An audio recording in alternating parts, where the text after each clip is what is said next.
Welcome to Clue 1 for the Wingspan Shawl. I'm going to show you what I have here to get started. You'll need stitch markers. I use the bulb stitch markers just because they're easy and I have a bunch of them. A pair of snips, a needle to weave in your ends. I like to start this pattern with double pointed needles because we are going to be working an I-cord cast on, and then I will change once the I-cord is finished. I'll change from this to start picking up stitches. So to begin with, I have my two colors. This is just a sample of what I'm going to show you how to knit, because we'll swap to a different project in between. So you choose which color you want your I-cord to be, because it's going to be the length of the neck of your shawl. So if you choose which color you want to be your main color. So for this shawl, I'm going to be doing the black and white marled as my main color and this red as the contrast color. So to begin with, we are going to cast on 3 stitches to begin our I-cord edging. So I'd like to work the knitted cast on. Just find it's easier for me and it's my preferred method. You can use your preferred method, but you're just going to cast on 3 stitches.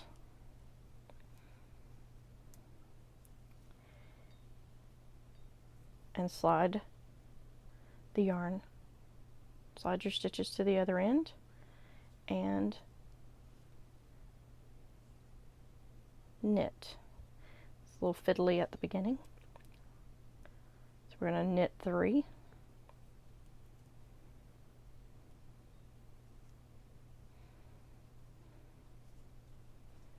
Slide over. And you're going to follow the pattern and keep working your I-cord in this same method until you get the number of rows needed for the cast on of the shawl. I'm going to film a slow motion. I'm going to pop in a slow motion here on how I work my I-cord, just so you can see it a little better. And also I'll come in and I'll show you, if you don't have double points, I will show you how to knit I-cord with your circular needle so you don't have to have both.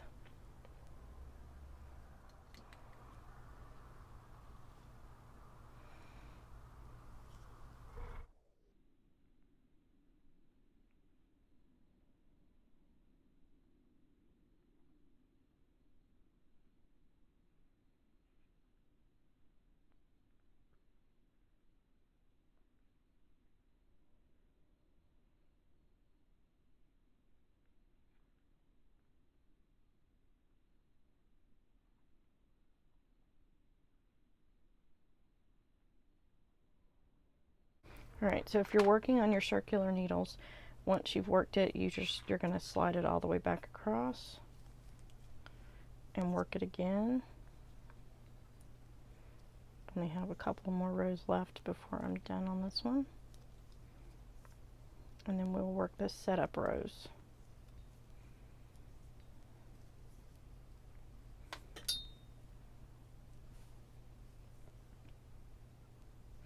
This is why I prefer doing I-cord on double pointed, because it does get a little fiddly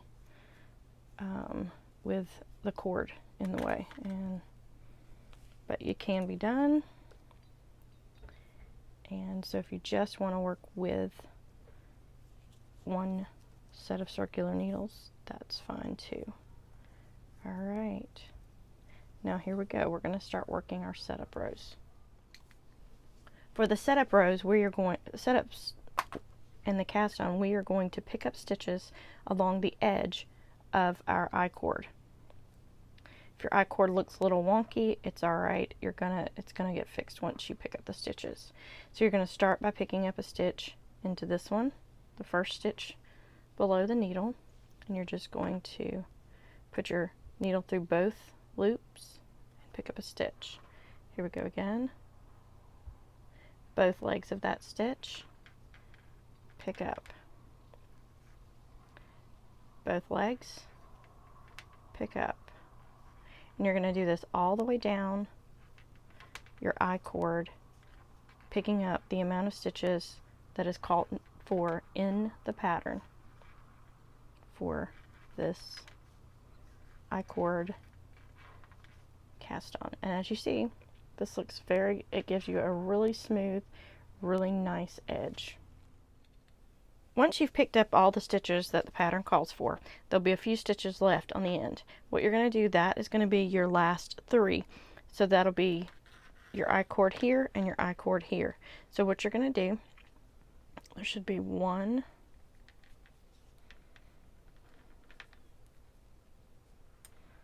there,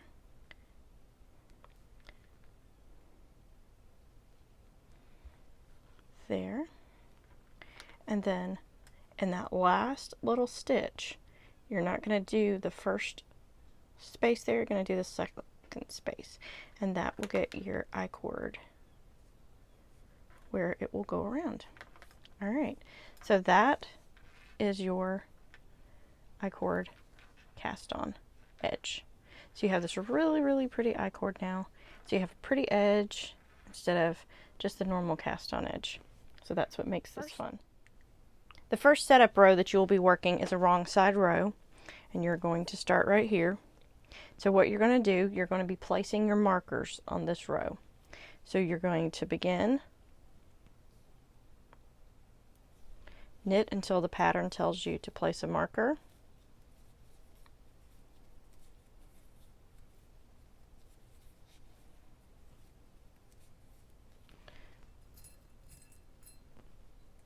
Place a marker.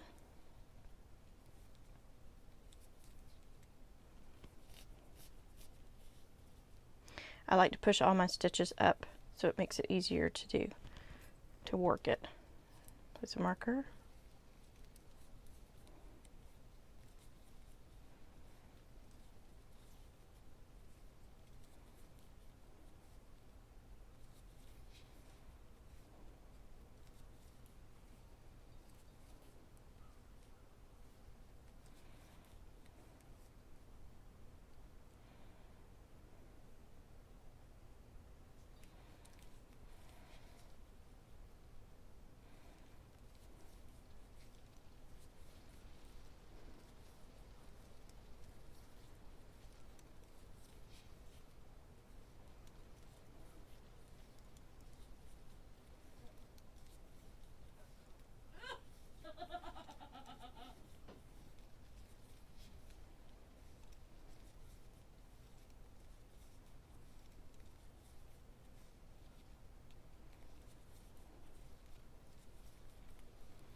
When you get to the end of your first row, you're going to, this is how you're going to do your slip 3.